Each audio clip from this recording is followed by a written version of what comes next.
Morning, ladies and gentlemen. Morning, ladies and gentlemen. It is Preservation Thursday. Still got the mugwort tea. Been beat up. Boy, I don't know what it is. Doesn't want to go away. Kind of like the Sherry Knott thing, huh? Preservation Thursday. Preservation Thursday. The Merkin Group. If you need assistance, we sent some questions off a little late. I've been under the weather all week. And you know, summer colds, oh, they're the worst. They're the worst, they say. But my head just feels, my head looks bigger than the thing. It's because it feels that way. So, interesting developments this week. Interesting developments. Let's start with this one here. Sherry Knott, when we called Eviction Support Services, I'm sorry, she's not in right now. May I take a message? There she is. She works at Eviction Support Services. Give them a call. We'll get the number in the description. Get the number in the description. Again, what they were saying, what that gal did is all criminal. Get your local agencies involved. Get your local district attorneys, attorney generals. That's what's got to happen there. We knew AMS cheated photos a while back. Now it appears that AIM might have cheated photos too. And, you know, there's some really crazy scuttlebutt. And this kind of stemmed over Aim Your Way kicking somebody $50,000 to try to hush them up. And then they went after Wells Fargo. And Wells Fargo said, you know what, you need to go away because this is a lie. Go figure. Go figure. Got the cranberry juice going on too, folks.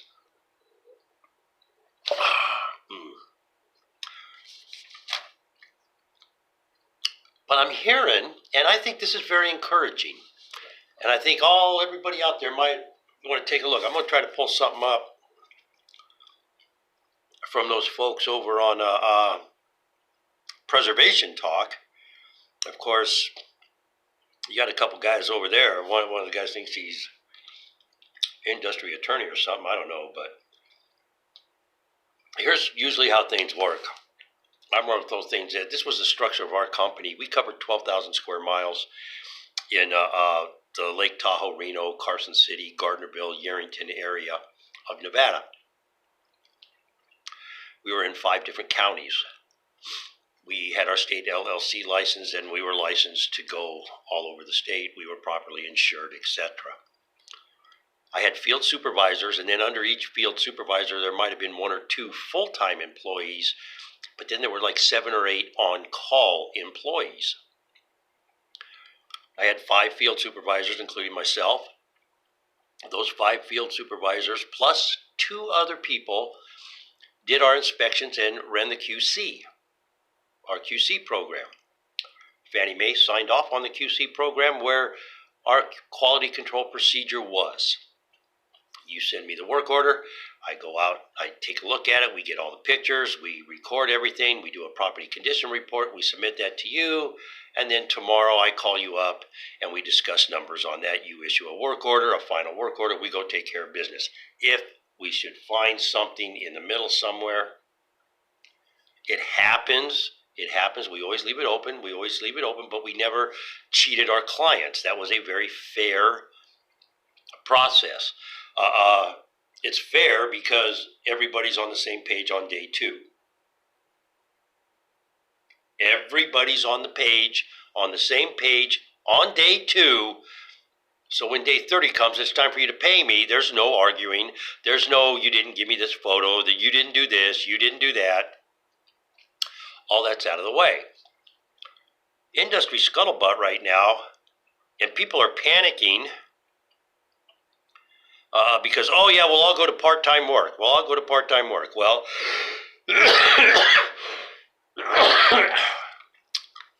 let me throw this at you. I have been saying for years, if you don't pay yourself, number 1, shame on you. Number 2, that picture of the box of rocks is really you. And number 3, you're an idiot, period. Pay yourself, because if you don't pay yourself, you really don't know how many times have you heard somebody say, Excuse me. Well, I get $45 for a lock. Lock only cost me $5. Okay, sounds good, huh? $40. But they haven't included the 2 hours of time or the $20 in gas, and now they're breaking even. Labor is the most expensive part of a job. That is why when you bid a job, you usually double your material cost and add 30 to 40%. That's just how it's done. It's been a rule of thumb since the 70s, for crying out loud. That's how people have been doing bids for forever. That 40% covers labor. So if you have $300 in labor, in materials, you double that to $600. 40% of 600 is like $250, so you go $850.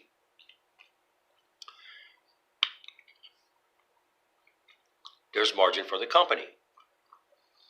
Job takes 3 hours, 4 hours. You're paying a respectable wage, I'm hoping.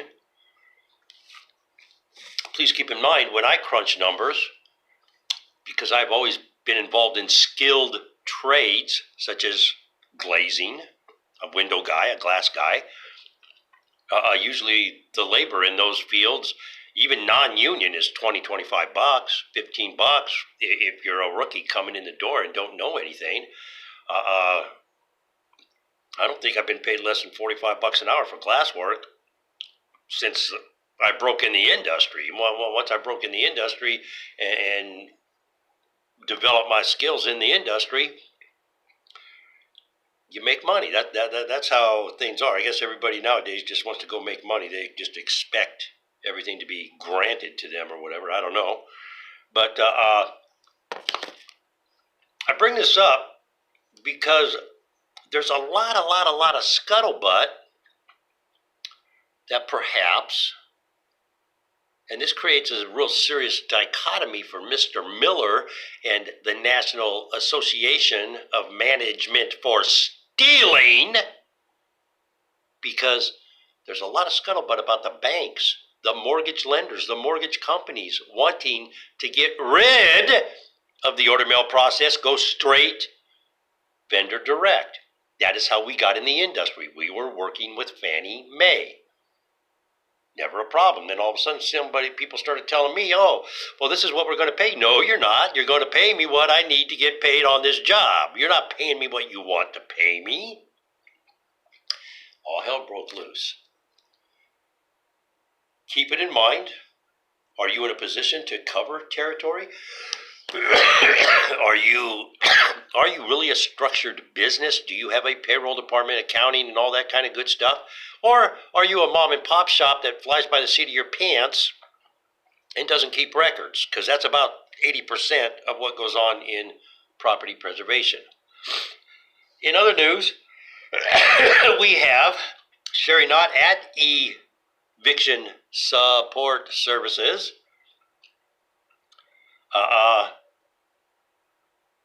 But RMS is demanding, and where have we heard this before, that Sherry Knott, NFN, and Jack Joppa preserve all the data. Preserve the database. You think they're going to get them? You think they're going to get it? I don't know. What do you think? What do you think? It kind of sounds like a Democrat ploy to me. I doubt very seriously that, I don't know, I don't know. I can't, I don't know. I do not know. But what a lot of people are worried about is becoming a part-time employee so they don't have insurance benefits should we go vendor direct or bank direct, whatever you want to call it, however you want to phrase it. That, again, I'm going to use Wells Fargo, Bank of America, Fannie Mae, any one of them, okay? Fannie Mae came to Alladay LLC and hired Alladay LLC. They did not hire Aaron. They did not hire Lacey. They hired Alladay LLC. LLC. I would go out, I would tell them what I needed on the jobs, I would submit my invoice, we'd get paid. It was simple like that. There wasn't all this nonsense of somebody calling me 55 times a day. When are you getting this done? When are you getting that done? When are you getting this done? When are you getting that done? You know what? Get off my back. It's crazy. You know it. You know what I'm talking about. You know what I'm talking about. But what a lot of guys are afraid that they're going to end up being knocked down and become a part-time employee. So let's understand something right now. Wells Fargo, Bank of America, Fannie Mae, Freddie Mac, they're not going to hire you to be their employee to clean the properties. They're going to hire a company that is equipped to handle their needs. And there's a huge difference there. These people are not going to walk you through a licensing and insurance procedure. We'll get to the insurance in just a minute here. I make a note so I don't forget because this is important.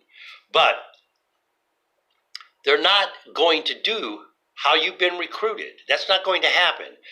And I have long said that if you bring the work home, okay, I don't know why the loan on a property in California is being held at a bank in Kentucky, or a property in New York is being held by a bank in Hong Kong. It don't make sense to me. I'm not a finance expert, but I do know this. If you bring the work home, if you allow local offices to recruit local talent, you will get a much better product, number one. First and foremost, you will get a better product. Why? Because now I have a relationship. My company has a relationship with the person. I don't have to fly to Dallas to see them. I can drive across town and say, hey, John, what's going on today, man? Did somebody forget my check? It's real simple, you know. I can go in the office and I say, hey, John, what do we got? What do you got? You got some good stuff this week? Is there something else you might need? Can we help you in another way? You're building an inter-community relationship, and it's been proven in the past. We've gotten away from that. Everything, and I'm sorry, Eric Miller, this is on you, dude.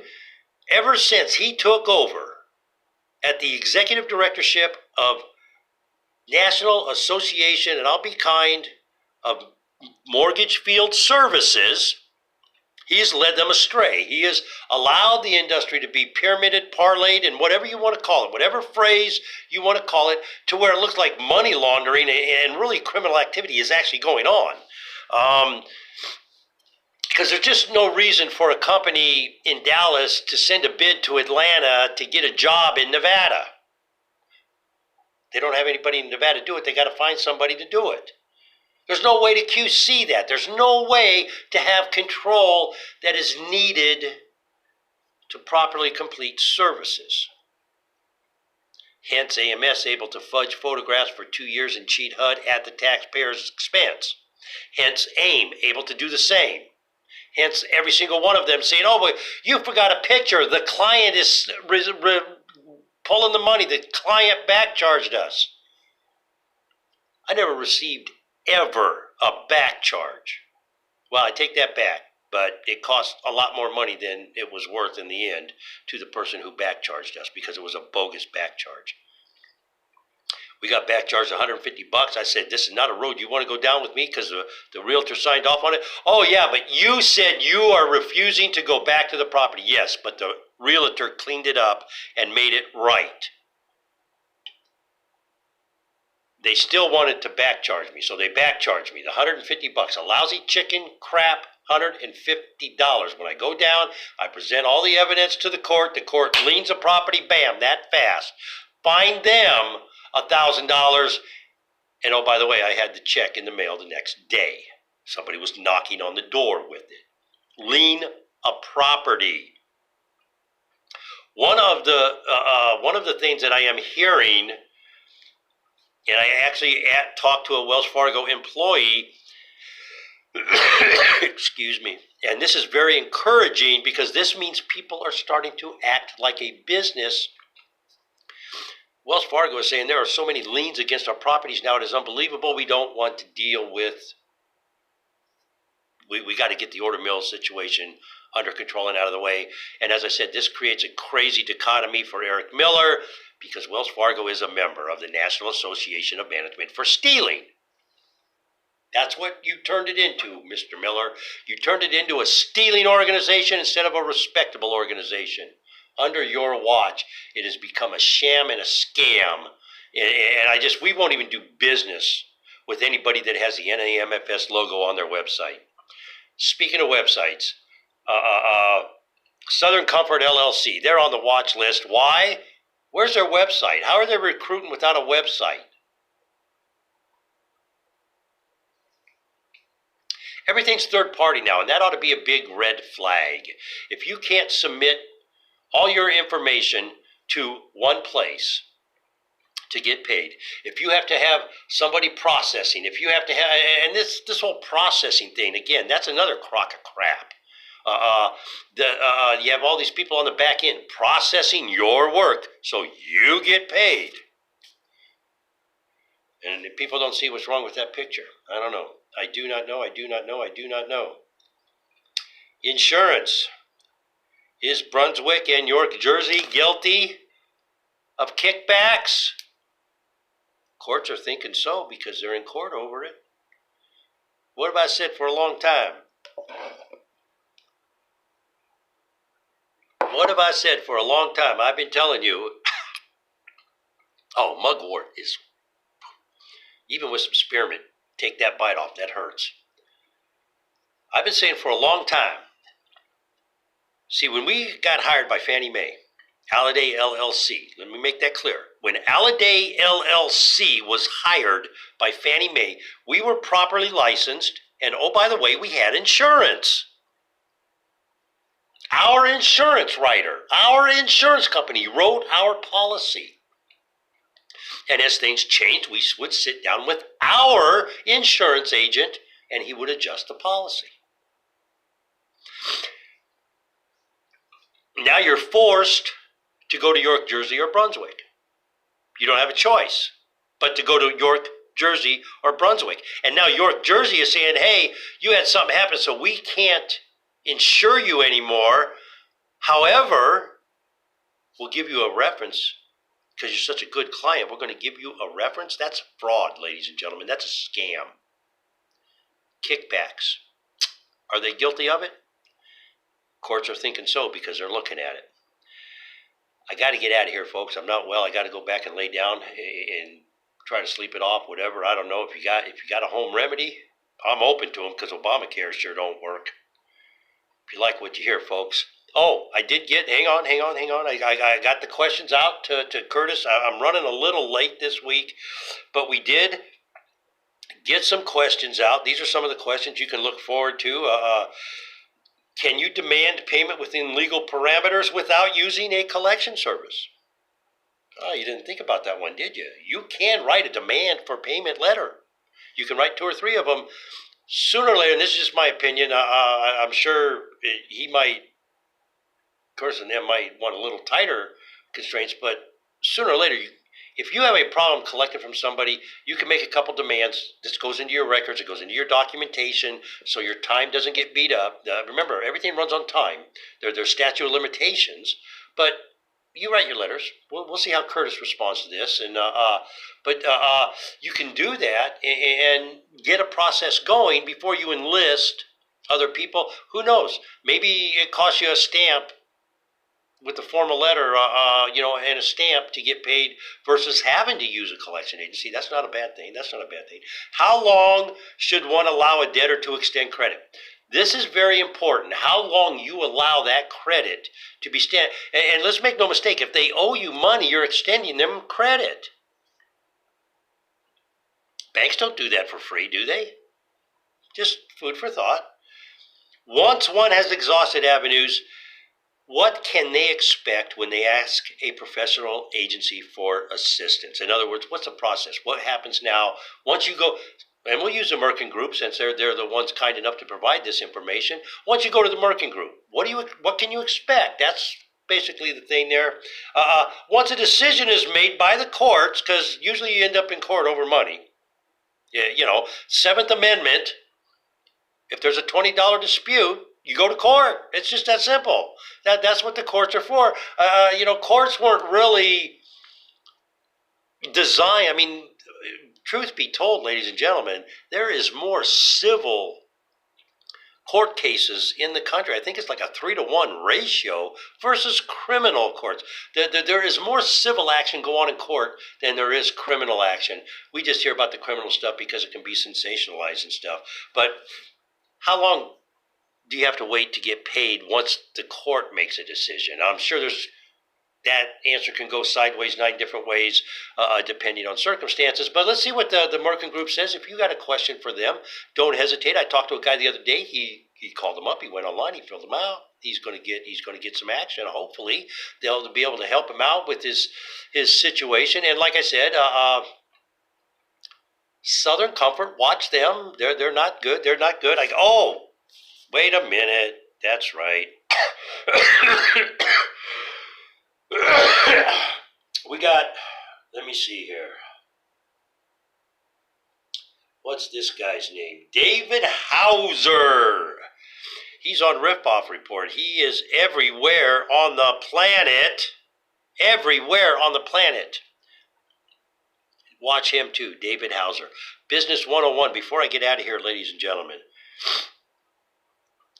Business 101, I am going to push into, hopefully I'll feel better and be able to go through it because it's pretty detailed. And I want to talk about, are these $3 inspections? Of course, our hearts go out, everybody here at Aladay Mobile Media, our hearts go out to the inspector that was shot at down in New Mexico the other day. He was doing a $3 inspection. But are some of these inspections illegal? California says they are. So we'll discuss that. I'm going to research the law a little more. I'm going to study it up a little more, and we'll discuss that on the Weekend Wrap. I'm going to push Business 101 over to Weekend Wrap, and hopefully I'll have answers from Curtis and John over there at the Merkin Group, ladies and gentlemen. The Merkin Group, of course, a collection agency that's willing to help you on the lake. If you got a collection issue, give them a call. Tell them I said hi. They're good people. If you need assistance with a lien, get a hold of Scott Wolf over at Z-Lien. Tell them I said hi. They're also good people. They won't steer you wrong. They'll tell you if you have a case. They'll tell you point blank, hey, look, we can help. No, we can't help. And that's what you need to look for in a company. Are they going to BS you, or are they going to be straightforward and say, hey, I don't think I'm going to be able to be successful on this. Maybe we want to pass. No, we can do something here. Let's try this. You know, that's what you look for. But we're going to talk this guy, David Hauser. I bring David Hauser up one more time because he is on Mystery Shopper Magazine complaint list, Ripoff Report. He's got a scathing review over at the Better Business Bureau in New York City. Business fraud profile is what it says. And this is how it came in to me. Let me see here. Watch out for this character. David Hauser's flavored panel. Ladies and gentlemen, I got to go back. It's like I said, my head feels like it's as big as a hot air balloon today. I got to get out of here. I hope the information helped. If not, like I said, if you need to get a hold of the Merkin Group, get a hold of them.